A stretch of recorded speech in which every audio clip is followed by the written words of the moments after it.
السلام علیکم dear students, میں امید کرتی ہوں کہ آپ نے میرے پریویس لیکچر سنے ہوں گے، لیکن جو مجھے ابھی ویورشپ کا نمبر شو ہو رہا ہے وہ مجھے ظاہر کر رہا ہے کہ بہت ساری بچیاں ابھی رہتی ہیں جنہوں نے لیکچر کو واچ نہیں کیا۔ تو میں آپ کو یہ بتاتی چلوں کہ ڈیلی بیسس پہ آپ کے یہ لیکچر اپلوڈ ہو رہے ہیں اور آپ نے ان کو سننا ہے، اور بیچ میں ہوپ نیکسٹ ویک میں آپ کو کچھ اسائنمنٹس دوں گی جو آپ نے پھر ان لیکچرز میں سے ہی بنانی ہوں گی۔ اگر آپ ان کو واچ نہیں کریں گی، آپ چیزوں کو انڈرسٹینڈ نہیں کریں گی اور آپ اس کو ایز اے کلاس نہیں لیں گی تو دین بہت پرابلم ہو جائے گی آپ لوگوں کے لیے کہ آپ ایگزامس میں بھی آپ کے لیے پرابلم ہوگا، اور آپ کے آنے کے بعد جیسے آپ لوگ واپس انسٹیٹیوٹس میں کالجز میں واپس آئیں گے تو آپ کو فوراً سیٹ اپس ایگزامس کو فیس کرنا ہے۔ تو آپ نے آلریڈی جو پیریوڈیکل دیا ہے وہ بھی اتنا کوئی ایک جو ہے وہ اچھا پازیٹیو چیز وہاں میں نے نہیں دیکھی۔ جو پیپرز بچیوں نے اٹیمپٹ کیے ہیں بہت ہی اس میں پرابلمز ہیں۔ تو آپ لوگ اپنے اسٹڈیز کی طرف توجہ دیں، اور لیکچرز کو جو ہے زوم پہ آ رہے ہیں، ٹیمز پہ آ رہے ہیں، یا ریکارڈڈ لیکچر آپ میری جیسے میں دے رہی ہوں ویسے آ رہے ہیں، ان سب کو ضرور سنیں اور اپنے ٹائم کو ضائع مت کریں، کیونکہ ایگزامز آپ لوگوں کے اس دفعہ فیڈرل بورڈ کی طرف سے ٹائم پہ ہو جانے ہیں۔ ٹھیک ہے گرلز؟ اور میں امید کرتی ہوں کہ جن تمام بچیوں نے چینل کو سبسکرائب کر لیا ہوگا، اگر نہیں کیا تو دوبارہ میں کہتی ہوں کہ سبسکرائب کر لیں، تاکہ میں گروپس میں شیئر تو کر دیتی ہوں، کوآرڈینیٹرز کو بھی بھیج دیتی ہوں، لیکن کچھ پھر بھی بچیوں کے میسیج آتے ہیں کہ میم ہمیں ہمارے لیکچر کا کیا بنا، تو میں آپ لوگوں کو لنکس بھیج دیتی ہوں، آپ لنکس کو اوپن کریں اور اپنا لیکچر جو ہے وہ اس میں دیکھ لیا کریں۔ اور میکسیمم بچیاں جو ہیں وہ میری اٹینڈنس مجھے پتہ ہے ہمارے دونوں سیکشنز کے جو ہیں وہ کتنے بچیاں ہیں، تو امید کرتی ہوں کہ اس دفعہ بچیاں جو ہے اس چیز کو سیریس لیں گی اور جو ویڈیوز ہیں ان کو واچ کریں، اور be prepare, be ready for assignments. Okay? ہاں، پیچھے میں نے آپ کو سٹیزنس اور سٹیزنشپ کے حوالے سے جو لیکچر دیا تھا، آج وہ نیا ٹاپک ہمارا شروع ہو رہا ہے، that is rights and duties, حقوق اور فرائض۔ پیج نمبر 98 ہے، سرور کی کتاب ہے جو آپ کے پاس کلاس روم میں ہوتی ہے۔ First of all, nature of rights, rights کسے کہتے ہیں، حقوق کیا ہے؟ ریاست کے اندر رہ کر، جب میں نے آپ کو سٹیزن پڑھایا تھا تو میں نے آپ کو یہ بتایا تھا کہ شہری وہ ہوتا ہے جس کو ریاست کے اندر رہتے ہوئے معاشی، معاشرتی، سیاسی، قانونی حقوق حاصل ہوتے ہیں، وہ وہاں کا شہری ہوتا ہے۔ وہ حقوق کیا ہوتے ہیں؟ حقوق وہ ہوتے ہیں جن کو استعمال کر کے وہ اپنی زندگی گزارتا ہے۔ مثلاً معاشی قانون کو استعمال کر کے وہ اپنے لیے روزگار کے مواقع تلاش کرتا ہے، اور اس معاشی حقوق کے ذریعے وہ حکومت کو یہ کہہ سکتا ہے کہ مجھے روزگار جو ہے وہ مہیا کیا جائے، اور حکومت کا فرض ہوتا ہے کہ وہ ایسے مواقع پیدا کرے جس سے لوگوں کے لیے روزگار کی سہولتیں میسر ہو سکیں۔ تو حقوق بیسیکلی کیا ہے کہ ریاست کے اندر رہ کر ہی، میں کتاب سے پڑھ رہی ہوں تاکہ آپ اس کو دیکھ لیں، ریاست کے اندر رہ کر ہی فرد حقیقی آزادی سے بہرور ہو سکتا ہے۔ لہٰذا آزادی کے حقیقی تصور کو سمجھنے کے لیے حقوق کی نوعیت اور ان کے اقسام کا مطالعہ ناگزیر ہے۔ اب میں ڈائریکٹ اس پہ آ جاتی ہوں کہ جو حقوق ہیں وہ کیا ہیں کہ تمام افراد کی آزادیوں کو یکساں طور پر حفاظت کرنے کے لیے ریاست لوگوں کی آزادی فکر و عمل پر پابندی لگاتی ہے۔ قانون اور آزادی کو ایک دوسرے کی ضد نہیں سمجھا جاتا، بلکہ قانون کی موجودگی میں ہی لوگوں کی آزادیاں محفوظ رہتی ہیں۔ ریاست شہریوں کو زیادہ سے زیادہ سہولتیں اور موقع فراہم کرتی ہے تاکہ وہ اپنی صلاحیتوں کو اجاگر کر سکیں۔ اس سلسلے میں ریاست کا قانون فرد کی آزادی میں ہر قسم کی مداخلت بے جا کا مطلب یہ ہوتا ہے کہ کوئی بھی آپ کا ہمسایہ جو ہے وہ اٹھ کے آپ کے کسی بھی مسئلے میں، کسی بھی معاملے کے اوپر جو ہے وہ آپ کے ساتھ مداخلت کرتا ہے تو آپ اسے مداخلت بے جا کہتے ہیں کہ جی آپ کا کوئی حق نہیں بنتا کہ آپ ہمارے اس معاملے میں بولیں، یا آپ ہمارے ساتھ یہ سلوک کریں، یا آپ ہمارا فلاں جو ہے وہ حق جو ہے وہ آپ ماننے کی کوشش کر رہے ہیں تو یہ ہمارا حق ہے تو آپ اس میں مداخلت نہ کریں۔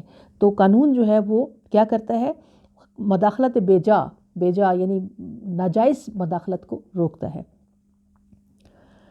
ایسی سہولتیں اور مراعات ہی حقوق کہتے ہیں۔ حقوق افراد کے ایسے مطالبات ہیں، یاد رکھیے، حقوق افراد کے ایسے مطالبات ہیں جن کو ریاست تسلیم کرتی ہے اور جن کی بنا پر فرد اپنے مخصوص معاملات میں دوسروں کی دخل اندازی سے محفوظ رہتا ہے۔ واضح ہو کہ حقوق کا تصور جامد نہیں بلکہ متحرک ہے۔ جامد کا مطلب ہوتا ہے ایک ایسی چیز جو رکی ہوئی ہے، جو جب بنی اتنی ہی تھی اور جب زمانہ بدلتا گیا لیکن اس کی سائز میں وہی رہا سائز، وہ جامد چیز ہوتی ہے۔ تو جامد نہیں ہے بلکہ متحرک ہے. متحرک کا مطلب ہوتا ہے جس میں تبدیلی آتی چلی جائے. مثلا حقوق میں تبدیلی آتی چلی گئی. جب انسان دنیا میں پہلے سمپل لائف تھی تو آپ کے جو فطری حقوق ہوتے تھے کہ جی ہر انسان کو زندہ رہنے کا حق ہے, آپ کسی کو مارنا نہیں ہے, ہر انسان کو روزگار حاصل کرنے کا حق ہے, ہر انسان کو بولنے کا حق ہے, ہر انسان کو جو ہے وہ اپنی جو ہے وہ جائیداد یا زمین بنانے کا حق ہے, ہر انسان کو یہ حق حاصل ہے کہ وہ اپنی رائے کا اظہار کرے. تو یہ وہ چھوٹے چھوٹے سادہ سے حقوق تھے جو آپ انسانوں کو, ہم سب کو حاصل تھے.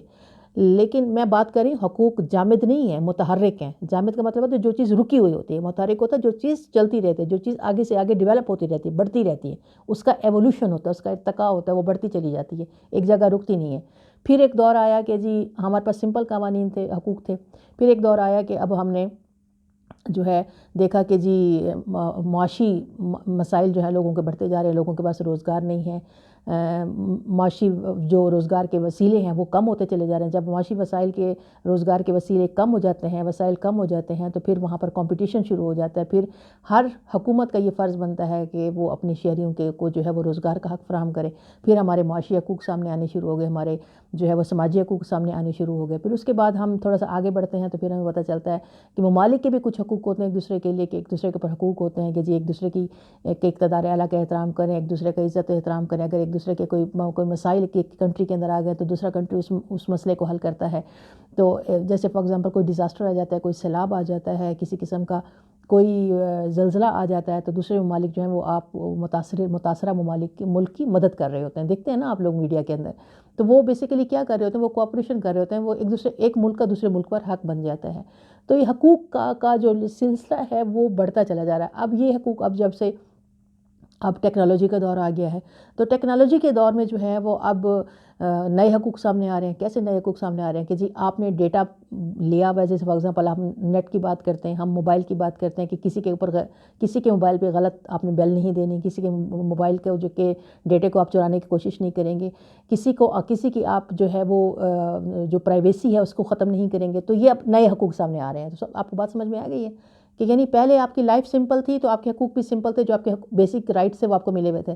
لیکن جیسے جیسے آپ کی زندگی نے سفر کیا اسی طرح سے حقوق نے بھی سفر کیا, اور حقوق جو ہیں وہ پھر جیسے جیسے آپ کی ضرورت بنتے گئے وہ آپ کو حقوق ملتے چلے گئے. آج آپ کو ٹیکنالوجی کے حوالے سے جیسے بہت سارے حقوق جو ہیں وہ شہریوں کو جو ہیں وہ حاصل ہوئے ہیں. تو دیٹ مینس کہ حقوق جامد نہیں ہیں بلکہ کیا ہے, متحرک ہیں. اب آگے یہی بات لکھی ہوئی ہے جو میں نے بھی ایکسپلین کر دیا آپ کو, کہ انسانی معاشرہ بھی تغیر پذیر ہے. تغیر پذیر کا مطلب اس میں تبدیلی آتی چلی جاتی ہے. تہذیبی اور مادی ترقیوں کے باعث, تہذیبی یعنی کلچرل اور ٹیکنالوجیکل ایڈوانسمنٹ جب ہو جاتی ہے تو اس میں معاشرے میں نئے مسائل اور مطالبات جنم لیتے ہیں. ان نئے مسائل اور مطالبات کو حل کرنے کے لیے جو قوانین اور حقوق ڈیولپ ہوتے ہیں وہ پھر بیسک رائٹس آپ کے بن جاتے ہیں. اچھا, حقوق کی تعریف مختلف مفکرین نے کی ہے, مختلف تھاٹس اسکالرز نے حقوق کی تعریف کی ہے, جس میں لاسکی کہتا ہے کہ حقوق کیا ہیں. لاسکی کہتا ہے کہ حقوق معاشرتی زندگی کے ایسے لوازمات ہیں, حقوق معاشرتی زندگی کے ایسے لوازمات ہیں جن کے بغیر کوئی شخص اپنی صلاحیتوں کو بروئے کار نہیں لا سکتا. ٹی ایچ گرین نے حقوق کی تعریف ان الفاظ میں کی ہے کہ حقوق ایک متوازن زندگی کے قیام اور انسانی شخصیت کی تکمیل کے لیے لوازمات کا درجہ رکھتے ہیں. حقوق کی متذکرہ نوعیت کے نقطہ نظر سے ہر وہ مملکت جو اپنے نظام کو استحکام دینا چاہتی ہے, جو اپنے نظام کو مضبوط کرنا چاہتی ہے اور جو شہریوں سے وفاداری کی توقع رکھتی ہے, اس پر لازم ہے کہ معاشرتی فلاح و بہبود کی خاطر حقوق کا مؤثر انتظام کرے, مؤثر طور پر نفاذ کرے. ارسطو کے خیال میں ملکی نظم و نسق کی کارکردگی اور عدل و انصاف کا دار و مدار افراد کے حقوق کو تسلیم کیے جانے پر ہے, کیونکہ یہ حقوق فرد کی صلاحیتوں کی نشو و نما کے لیے انتہائی ضروری ہیں. باب ہاؤس نے حقوق کی وضاحت اس طرح کرتا ہے کہ یہ افراد کے ایک دوسرے سے وابستہ توقعات کے آئینہ دار ہوتے ہیں. اب آپ نے یہ ڈیفینیشنز جو ہیں آپ نے اسی طرح سے ایز اٹ از یاد کرنی ہے.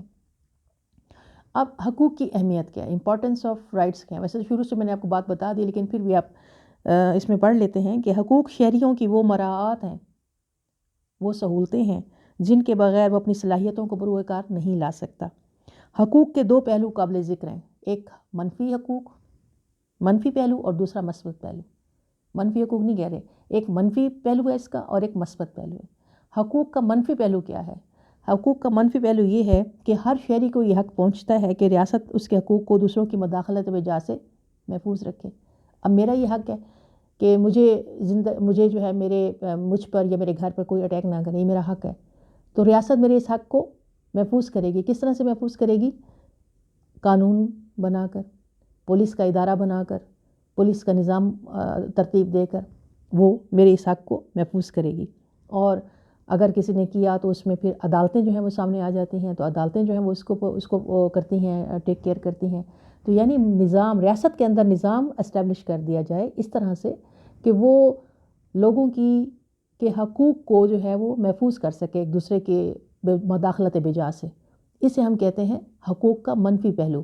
یعنی ہمیں یوں لگتا ہے کہ جیسے ہمارے پر پابندیاں لگائی جا رہی ہیں، یہ نیگیٹو پہلو آ جاتا ہے نا، لیکن ہم بیسیکلی وہ نیگیٹو نہیں ہوتا، وہ ہمارے ساتھ ساتھ دوسروں کے حقوق بھی جو ہیں وہ محفوظ ہو رہے ہوتے ہیں۔ پھر اس کا مثبت پہلو یہ ہے کہ ہر ریاست شہریوں کے حقوق کے نفاذ کے ضمن میں یکساں مواقع فراہم کرتی ہے۔ مثلاً جہاں کام کرنے کا حق تسلیم کیا جاتا ہے وہاں کام کے وافر مواقع فراہم کرنے کی ذمہ داری بھی ریاست کی ہے۔ اسی طرح شہریوں کا فراغت کا حق اس بات کا متقاضی ہے، فراغت مینز لیجر ٹائم، آپ کا جو فری ٹائم ہوتا ہے، اس بات کا تقاضا کر رہا ہے کہ ریاست نہ صرف ایسے اوقات کار کا تعین کرے، اوقات کار کا مطلب کام کرنے کے جو وقت ہوتے ہیں، کا جو ٹائم ہوتا ہے، یعنی آپ صبح 8 بجے سے شام 5 بجے تک آپ کے کام کرنے کے اوقات ہیں، اس کا تعین کرے۔ اس سے زیادہ لوگ نہ اپنے آفیسز کے اندر، اپنے ورک پلیس پہ نہ رہیں، تاکہ وہ اپنے فراغت کے ٹائم میں اپنی باقی مصروفیات جو ہیں ان کو نپٹا سکیں اور اپنے آپ کو جو ہے وہ ریلیکس کر سکیں۔ بلکہ نہ صرف وہ اوقات کار کا تعین کرے بلکہ تفریح کی سہولتیں فراہم کرے۔ اب تفریح کی سہولتوں میں کیا آ جاتا ہے؟ تفریح کی سہولتوں میں ایسا آ جاتا ہے کہ جی آپ کے پاس پارکس ہونے چاہیے، گھومنے پھرنے کی جو ہے وہ جگہ ہونی چاہیے جہاں پہ آپ جا کے تھوڑا سا اپنے آپ کو ریلیکس کر لیتے ہیں، اپنی تھکاوٹ کو جو ہے وہ دور کر دیتے ہیں۔ حق تعلیم اس وقت تک بے معنی ہے جب تک ملک کے اندر متعدد تعلیمی ادارے موجود نہ ہوں۔ یعنی مثلا جیسے میں نے تفریح کے لیے کہا کہ پارکس وغیرہ موجود ہونے چاہیے، اچھی پلیسز ہونی چاہیے عوام کے لیے، اسی طرح سے جو ہے وہ تعلیم کا حق ہے، آپ کا ہر انسان کا حق ہے وہ تعلیم حاصل کرے۔ اب حکومت اس کو کیسے انشور کرے گی؟ جب ملک میں تعلیمی ادارے ہوں گے۔ جب تعلیمی ادارے ہی نہیں ہوں گے تو وہ حق کیسے استعمال ہوگا؟ وہ کہاں استعمال کیا جائے گا؟ اس کو کس طرح سے استعمال کیا جائے گا؟ تو یہ حقوق کا مثبت پہلو ہے کہ حقوق کے 2 پہلو ہیں، منفی پہلو اور مثبت پہلو۔ منفی پہلو یہ ہے کہ حکومت جو ہے وہ قوانین کے نفاذ کے ذریعے، پولیس کے ادارے کے ذریعے، عدالتوں کے ذریعے جو ہے لوگوں کے حقوق کو محفوظ کرتی ہے۔ اور مثبت پہلو یہ ہے کہ وہ ان حقوق کو استعمال کرنے کے لیے وہ ماحول بنا دیتی ہے تاکہ لوگ ان حقوق کا استعمال کر سکیں۔ مثلا تفریح کے لیے آپ کو پارکس کی سہولت دے دیتی ہے، مثلا آپ کو ریلیکس ٹائم دینے کے لیے اوقات کار کا تعین کر دیتی ہے، مثلا آپ کو تعلیم کے حق کو استعمال کرنے کے لیے آپ کو تعلیمی ادارے دیتی ہے۔ تو یہ حق کا مثبت پہلو ہے جو ہم کہہ رہے ہیں کہ حقوق کے 2 پہلو ہوتے ہیں۔ پھر آ جاتے ہیں حقوق کی اقسام ہیں۔ حقوق کی کئی اقسام ہیں، اس میں معاشی حقوق ہیں، حق زندگی ہے، یہ پھر ہم انشاءاللہ نیکسٹ لیکچر میں جو ہے وہ دیکھیں گے۔ اور اس میں اگر آپ میں سے کوئی بچہ بہت بریلینٹ ہے اور وہ دیکھنا چاہتا ہے تو میرا ایک لیکچر ہے ہیومن رائٹس کے اوپر، ہیومن رائٹس اینڈ گلوبلائزیشن، وہ میری ویڈیو اپلوڈڈ ہوئی ہے، وہ اگر آپ دیکھنا چاہتے ہیں تو مزید آپ کو وہاں پہ کرنٹ سچویشن جو ہے وہ نظر آ جائے گی کہ کرنٹلی جو ہے وہ حقوق جو ہے وہ کس طرح سے ہیں۔ اگر کوئی بہتر کسی کیپیسٹی ہے اس کو انڈرسٹینڈ کر سکتا ہے تو وہ وہاں پہ ہیومن رائٹس اینڈ گلوبلائزیشن کا لیکچر ہے، وہ بھی اگر آپ سن لیں گے تو آپ کے لیے بہتر ہو جائے گا۔ ٹھیک ہے گرلس، انشاءاللہ نیکسٹ جو ہے وہ ہم انشاءاللہ نیکسٹ لیکچر میں دیکھیں گے ٹمارو، دیٹس شہری حقوق، جو ہمارے معاشرتی اور شہری حقوق ہیں ان کو ہم کل ڈیٹیل سے ڈسکس کر لیں گے۔ میں کوشش کروں گی کہ کل یہ چیپٹر ہمارا جو ہے وہ کلوز ہو جائے۔ تو دوبارہ میں کہہ رہی ہوں آپ لوگوں سے کہ آپ کائنڈلی جو ہے وہ تمام جو ہے وہ اس ویڈیو کو لیکچر جو ہیں وہ واچ کیا کریں اور اپنا ٹائم جو ہے وہ ویسٹ نہ کریں، اپنی اسٹڈیز کو جو ہے وہ کنٹینیو رکھیں، اپنا ٹائم کالج کا ٹائم جو ہوتا ہے اس کے اندر اپنے اس کو مکمل کرنے کی کوشش کیا کریں۔ Thank you very much girls, اللہ حافظ۔